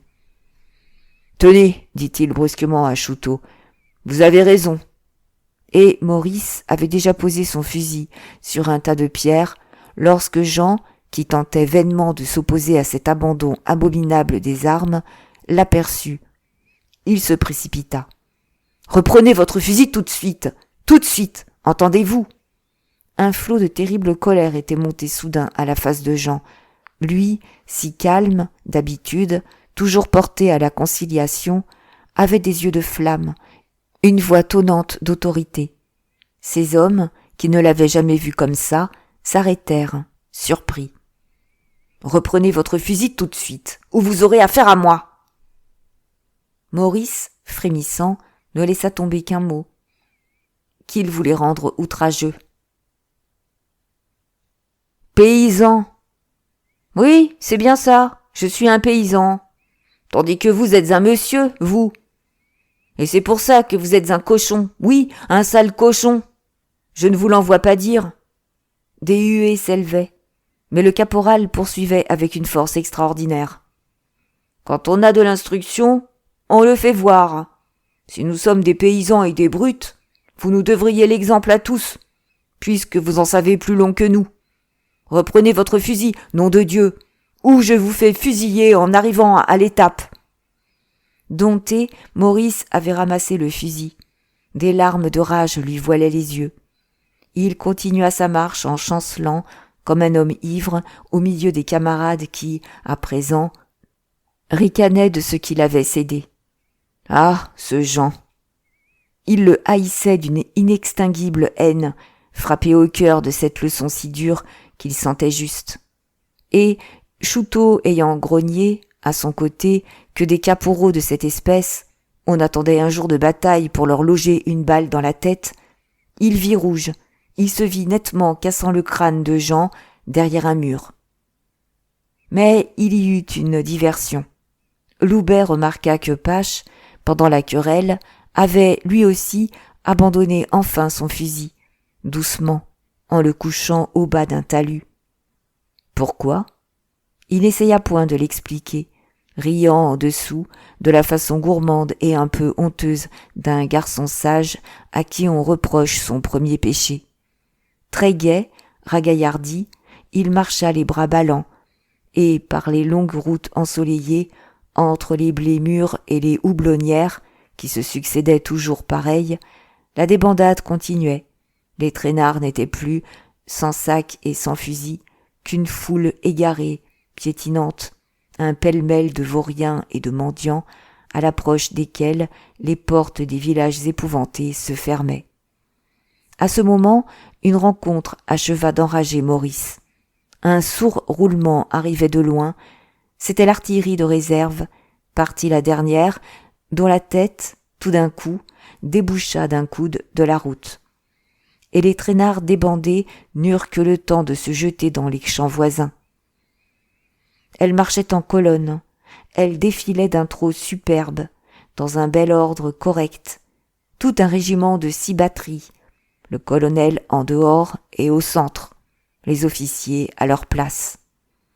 Les pièces passaient, sonores, à des intervalles égaux, strictement observées, accompagnées chacune de son caisson, de ses chevaux et de ses hommes. Et Maurice, dans la 5e batterie, reconnut parfaitement la pièce de son cousin Honoré. Le maréchal des logis était là, campé fièrement sur son cheval, à la gauche du conducteur de devant. Un bel homme blond, Adolphe, qui montait un porteur solide, une bête alezane, admirablement accouplée avec le sous-verge trottant près d'elle. Tandis que, parmi les 6 servants, assis 2 par 2 sur les coffres de la pièce et du caisson, se trouvait à son rang le pointeur, Louis, un petit brun, le camarade d'Adolphe, la paire, comme on disait, selon la règle établie de marier un homme à cheval et un homme à pied. Ils apparurent grandis à Maurice, qui avait fait leur connaissance au camp. Et la pièce, attelée de ses 4 chevaux, suivie du caisson que 6 autres chevaux tiraient, lui sembla éclatante ainsi qu'un soleil, soigné, astiqué, aimé de tout son monde, des bêtes et des gens, serrés autour d'elle, dans une discipline et une tendresse de famille brave. Et surtout, il souffrit affreusement du regard méprisant que le cousin Honoré jeta sur les traînards, stupéfait soudain de l'apercevoir parmi ce troupeau d'hommes désarmés. Déjà, le défilé se terminait. Le matériel des batteries, les prolonges, les fourragères, les forges, puis, dans un dernier flot de poussière, ce furent les haule-pieds, les hommes et les chevaux de rechange, dont le trot se perdit à un autre coude de la route, au milieu du grondement peu à peu décroissant des sabots et des roues. « Pardi, déclara Loubet, ce n'est pas malin de faire les crânes quand on va en voiture. » L'état-major avait trouvé Altkirch libre. Pas de Prussiens encore. Et toujours dans la crainte d'être talonné, de les voir paraître d'une minute à l'autre, le général Douay avait voulu qu'on poussât jusqu'à Dannemarie, où les têtes de colonne n'étaient entrées qu'à 5 heures du soir. Il était 8 heures, la nuit se faisait, qu'on établissait à peine les bivouacs, dans la confusion des régiments réduits de moitié. Les hommes, exténués, tombaient de faim et de fatigue. Jusqu'à près de 10 heures, on vit arriver, cherchant et ne retrouvant plus leur compagnie, les soldats isolés, les petits groupes, toute cette lamentable et interminable queue des éclopés et des révoltés, semée le long des chemins. Jean, dès qu'il put rejoindre son régiment, se mit en quête du lieutenant Rochas pour faire son rapport. Il le trouva, ainsi que le capitaine Baudouin, en conférence avec le colonel, tous les 3 devant la porte d'une petite auberge, très préoccupés de l'appel, inquiets de savoir où étaient leurs hommes. Dès les premiers mots du caporal au lieutenant, le colonel de Vineuil, qui entendit, le fit approcher, le força à tout dire. Sa longue face jaune, où les yeux étaient restés très noirs, dans la blancheur des épais cheveux de neige et des longues moustaches tombantes, exprima une désolation muette. « Mon colonel !» s'écria le capitaine Baudouin, sans attendre l'avis de son chef. « Il faut fusiller une demi-douzaine de ces bandits. » Et le lieutenant Rochat approuvait du menton. Mais le colonel eut un geste d'impuissance. « Ils sont trop, comment voulez-vous? Près de 700. Qui prendre là-dedans?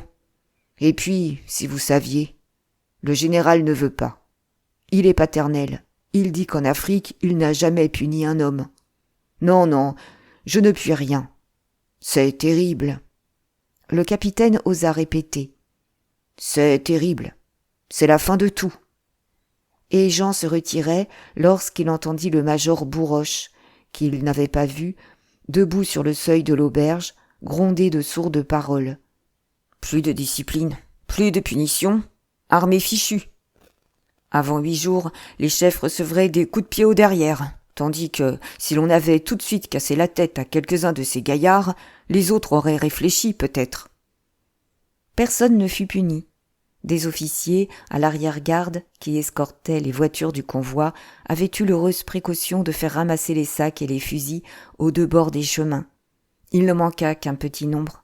Les hommes furent réarmés à la pointe du jour, comme furtivement, pour étouffer l'affaire. Et l'ordre était de lever le camp à 5 heures. Mais, dès 4 heures, on réveilla les soldats, on pressa la retraite sur Belfort, dans la certitude que les Prussiens n'étaient plus qu'à 2 ou 3 lieues. On avait dû encore se contenter de biscuits. Les troupes restaient fourbues de cette nuit trop courte et fiévreuse, sans rien de chaud dans l'estomac. De nouveau, ce matin-là, la bonne conduite de la marche se trouva compromise par ce départ précipité. Ce fut une journée pire, d'une infinie tristesse. L'aspect du pays avait changé, on était entré dans une contrée montagneuse, les routes montaient, dévalaient par des pentes plantées de sapins. Et les étroites vallées, embroussaillées de genêts, étaient toutes fleuries d'or.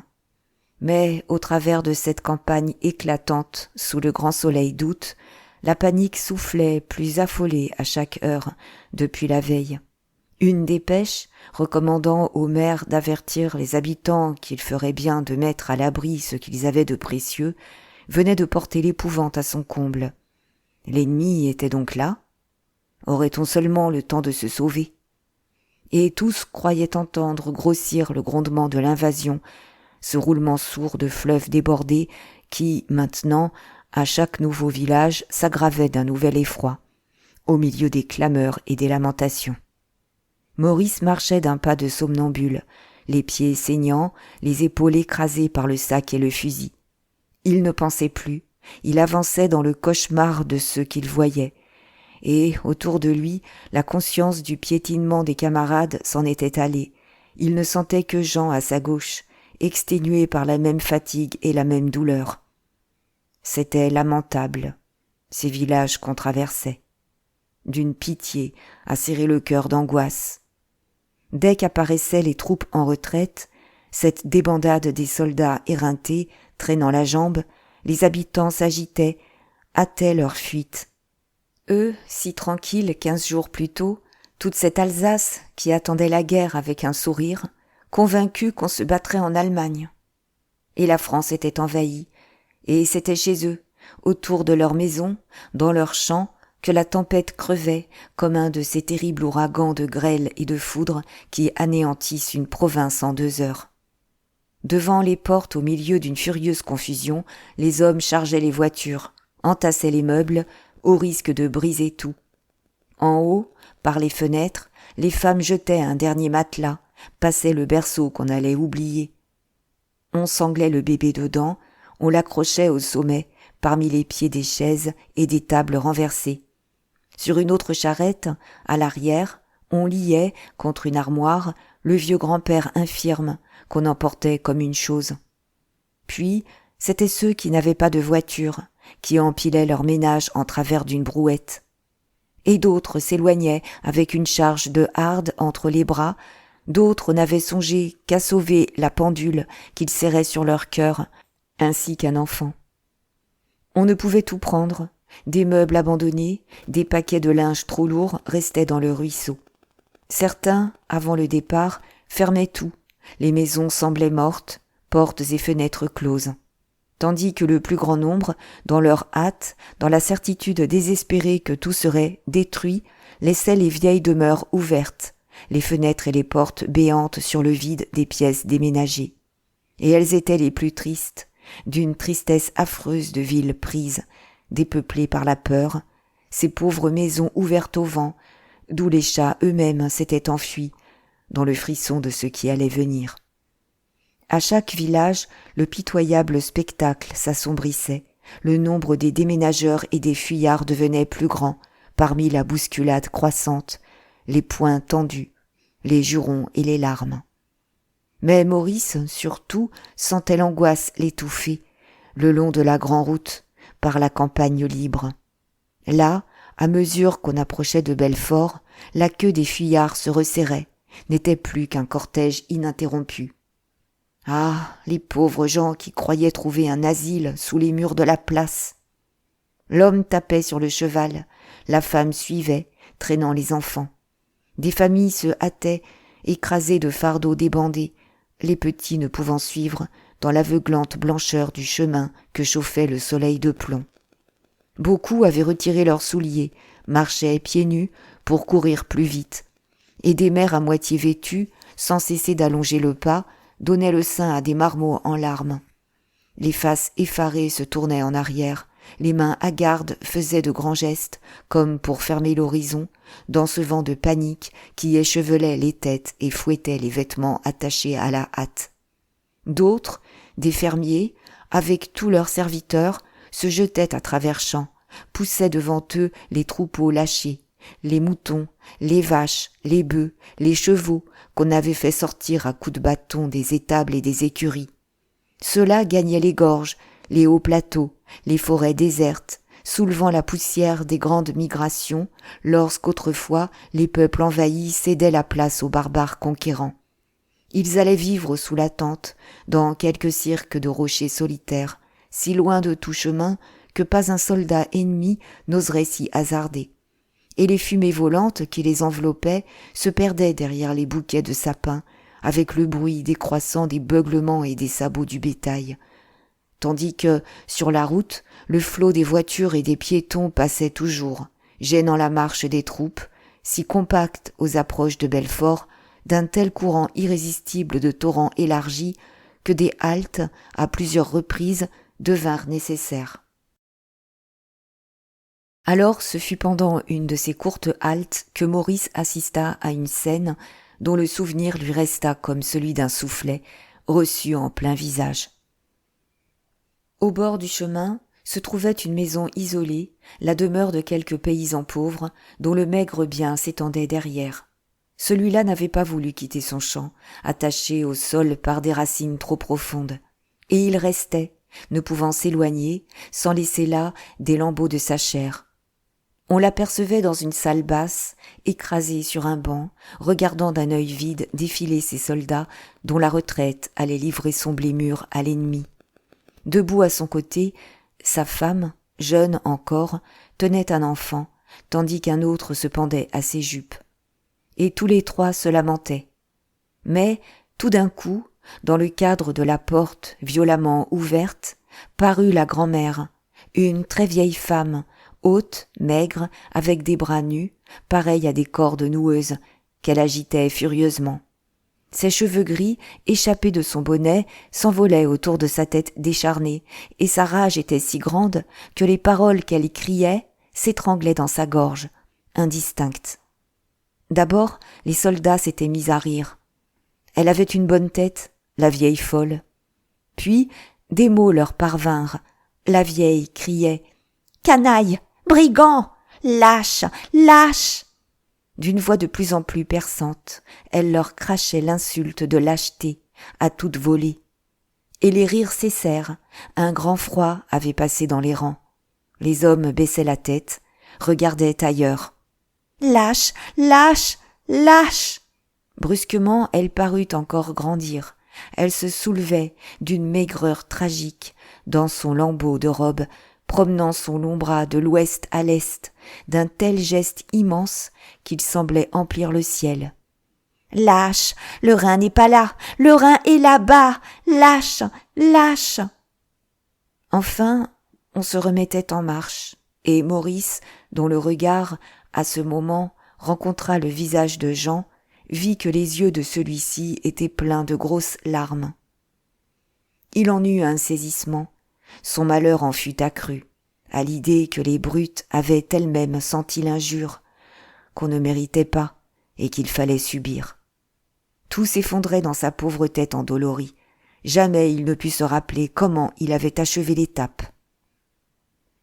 Le 7e corps avait employé la journée entière pour franchir les 23 kilomètres qui séparent Dannemarie de Belfort. Et de nouveau, la nuit tombait. Il était très tard lorsque les troupes purent installer leur bivouac sous les murs de la place, à l'endroit même d'où elles étaient parties 4 jours auparavant pour marcher à l'ennemi. Malgré l'heure avancée et la fatigue extrême, les soldats tinrent absolument à allumer les feux de cuisine et à faire la soupe. Depuis le départ, c'était enfin la première fois qu'ils avalaient quelque chose de chaud. Et, autour des feux, sous la nuit fraîche, les nez s'enfonçaient dans les écuelles. Des grognements d'aise commençaient à s'élever, lorsqu'une rumeur qui courait stupéfia le camp. 2 dépêches nouvelles étaient arrivées coup sur coup. Les Prussiens n'avaient point passé le Rhin à Markolsheim, et il n'y avait plus un seul Prussien à Huningue. Le passage du Rhin à Markolsheim, le pont de bateaux établi à la clarté des grands foyers électriques, tous ces récits alarmants étaient simplement un cauchemar, une hallucination inexpliquée du sous-préfet de Schellestadt. Et quant au corps d'armée qui menaçait Huningue, le fameux corps d'armée de la Forêt Noire, devant lequel tremblait l'Alsace, il n'était composé que d'un infime détachement wurtembergeois, 2 bataillons et un escadron, dont la tactique habile, les marches, les contre-marches répétées, les apparitions imprévues et soudaines avaient fait croire à la présence de 30 à 40 000 hommes. Dire que, le matin encore, on avait failli faire sauter le viaduc de Dannemarie.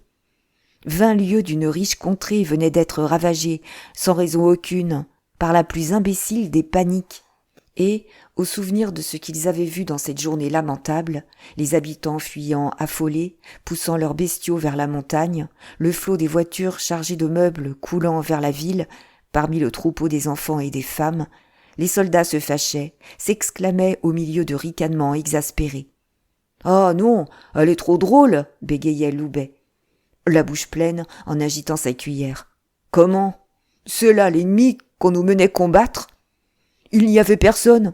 12 lieues en avant, 12 lieues en arrière, et pas un chat devant nous. Tout ça pour rien, pour le plaisir d'avoir eu peur. » Chouteau, qui torchait bruyamment l'écuelle, gueula alors contre les généraux, sans les nommer. « Hein ? Les cochons ? Sont-ils assez crétins ? 2 fameux lièvres qu'on nous a donnés là. S'ils se sont cavalés ainsi, quand il n'y avait personne, hein ? Auraient-ils pris leurs jambes à leur cou s'ils s'étaient trouvés en face d'une vraie armée ? » On avait jeté une nouvelle brassée de bois dans le feu, pour la joie claire de la grande flamme qui montait, et la poule, en train de se chauffer béatement les jambes, éclatait d'un rire idiot, sans comprendre, lorsque Jean, après avoir commencé par faire la sourde oreille, se permit de dire, paternellement, « Taisez-vous donc.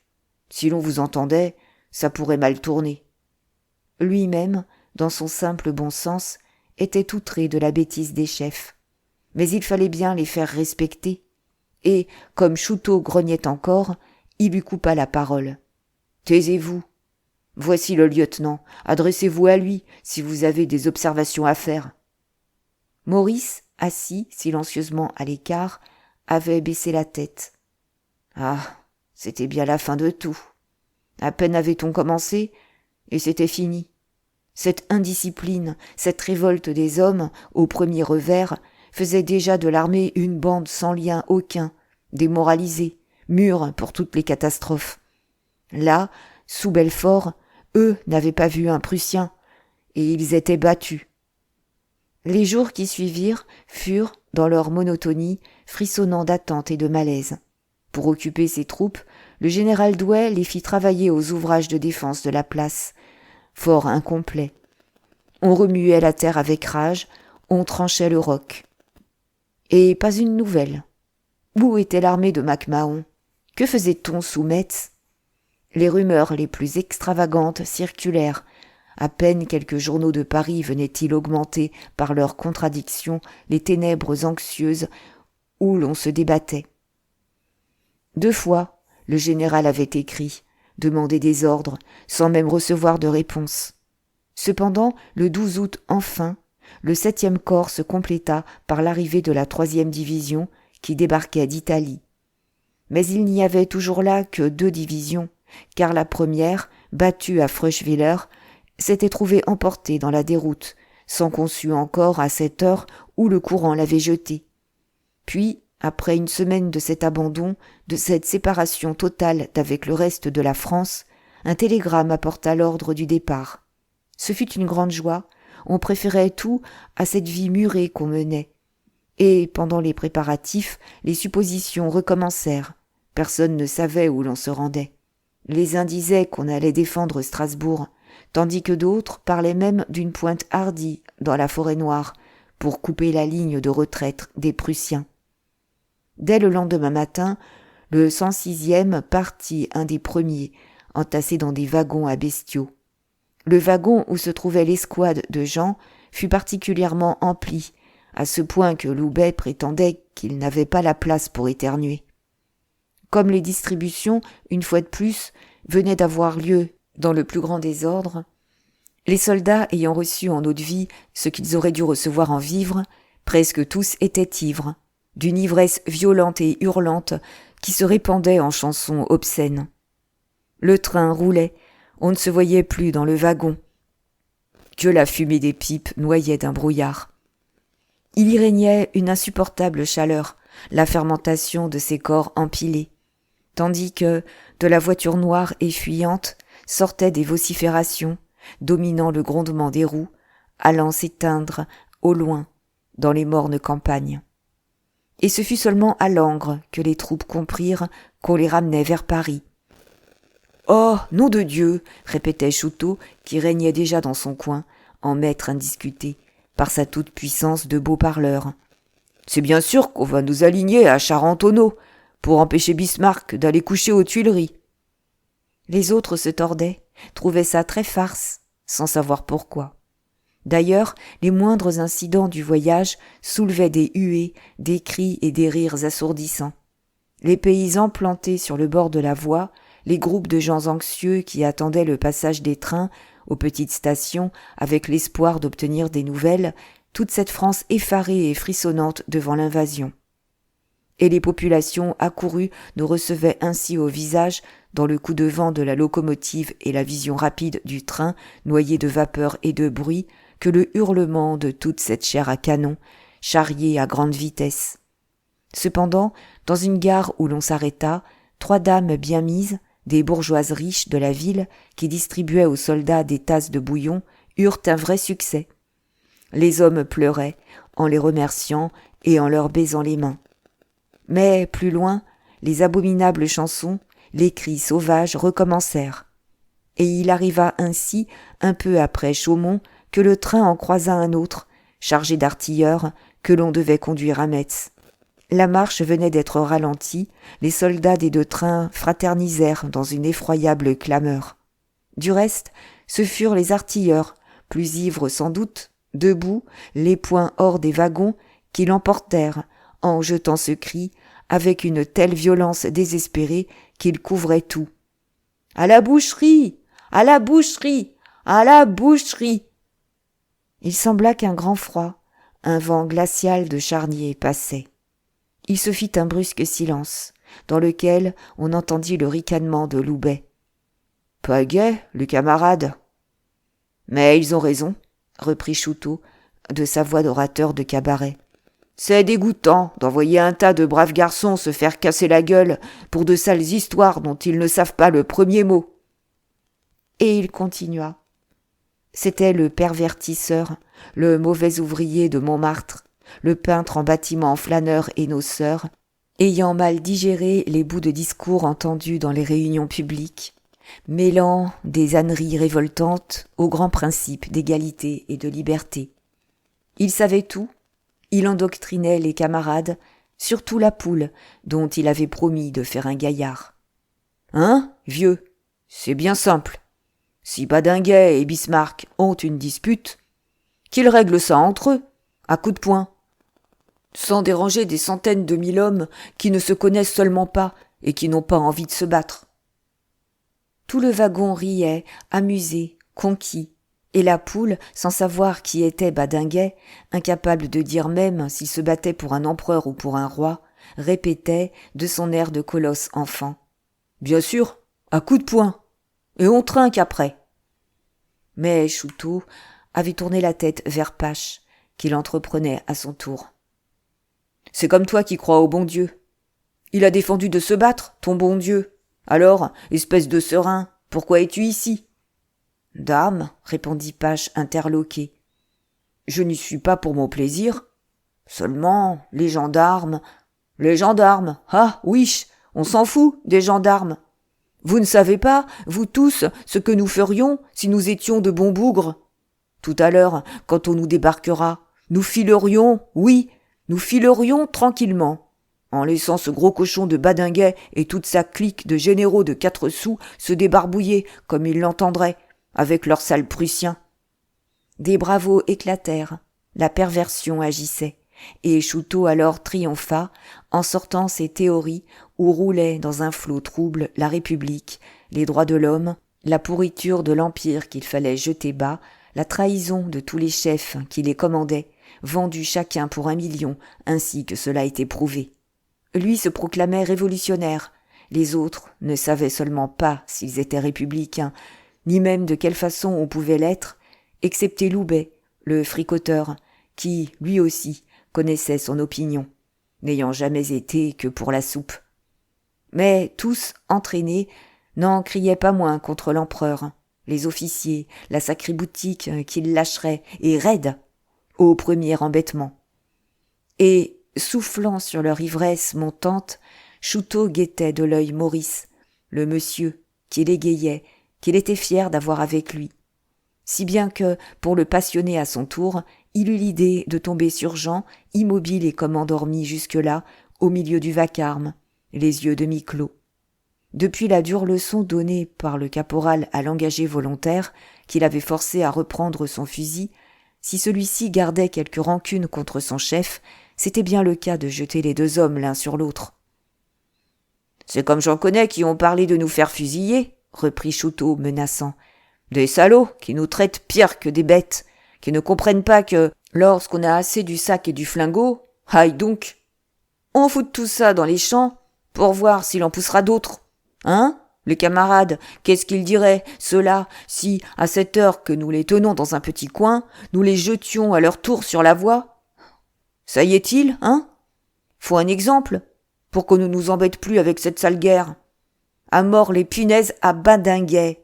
À mort les salauds qui veulent qu'on se batte. » Jean était devenu très rouge, sous le flot du sang de colère qui parfois lui montait au visage dans ses rares coups de passion. Bien qu'il fût serré par ses voisins comme dans un étau vivant, il se leva, avança ses poings tendus et sa face enflammée, d'un air si terrible que l'autre blêmit. « Tonnerre de Dieu! Veux-tu te taire à la fin, cochon? Voilà des heures que je ne dis rien, puisqu'il n'y a plus de chef et que je ne puis seulement pas vous faire coller au bloc. Bien sûr, oui, j'aurais rendu un fier service au régiment, en le débarrassant d'une fichue crapule de ton espèce. Mais écoute, du moment où les punitions sont de la blague, c'est à moi que tu auras affaire. Il n'y a plus de caporal. Il y a un bon bougre que tu embêtes, et qui va te fermer le bec. Ah, sacré lâche, tu ne veux pas te battre, et tu cherches à empêcher les autres de se battre. Répète un peu, voir, que je cogne. » Déjà, tout le wagon, retourné, soulevé par la belle crânerie de Jean, abandonnait Chouteau, qui bégayait, reculant devant les gros poings de son adversaire. « Et je me fiche de Badinguet, comme de toi, entends-tu? Moi, la politique, la République ou l'Empire, je m'en suis toujours fichu. Et aujourd'hui, comme autrefois, lorsque je cultivais mon champ, je n'ai jamais désiré qu'une chose. C'est le bonheur de tous, le bon ordre, les bonnes affaires. Certainement que ça embête tout le monde de se battre, mais ça n'empêche qu'on devrait les coller au mur, les canailles qui viennent vous décourager quand on a déjà tant de peine à se conduire proprement. Nom de Dieu! Les amis, votre sang ne fait donc pas qu'un tour lorsqu'on vous dit que les Prussiens sont chez vous et qu'il faut les foutre dehors? » Alors, avec cette facilité des foules à changer de passion, les soldats acclamèrent le caporal, qui répétait son serment de casser la gueule au premier de son escouade qui parlerait de ne pas se battre. « Bravo, le caporal! On allait vite régler son affaire à Bismarck. » Et, au milieu de la sauvage ovation, Jean, calmé, dit poliment à Maurice, comme s'il ne se fût pas adressé à un de ses hommes, « Monsieur, vous ne pouvez pas être avec les lâches. Allez, nous ne sommes pas encore battus. C'est nous qui finirons bien par les rosser un jour, les Prussiens. » À cette minute, Maurice sentit un chaud rayon de soleil lui couler jusqu'au cœur. Il restait troublé, humilié. Quoi, cet homme n'était donc pas qu'un rustre? Et il se rappelait l'affreuse haine dont il avait brûlé en ramassant son fusil, jeté dans une minute d'inconscience.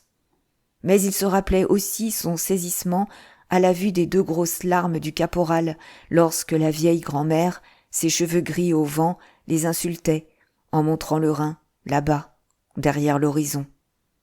Était-ce la fraternité des mêmes fatigues et des mêmes douleurs, subies ensemble, qui emportait ainsi sa rancune? Lui, de famille bonapartiste, n'avait jamais rêvé la République qu'à l'état théorique, et il se sentait plutôt tendre pour la personne de l'empereur. Il était pour la guerre, la vie même des peuples. Tout d'un coup, l'espoir lui revenait, dans une de ces sautes d'imagination qui lui étaient familières, tandis que l'enthousiasme qu'il avait un soir poussé à s'engager battait de nouveau en lui, gonflant son cœur d'une certitude de victoire.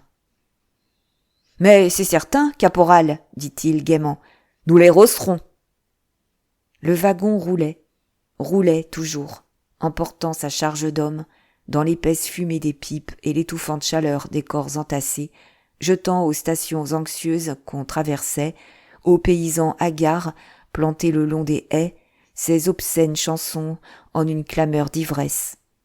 Le 20 août, on était à Paris, à la gare de Pantin, et le soir même, on repartait. On débarquait le lendemain à Reims, en route pour le camp de Châlons.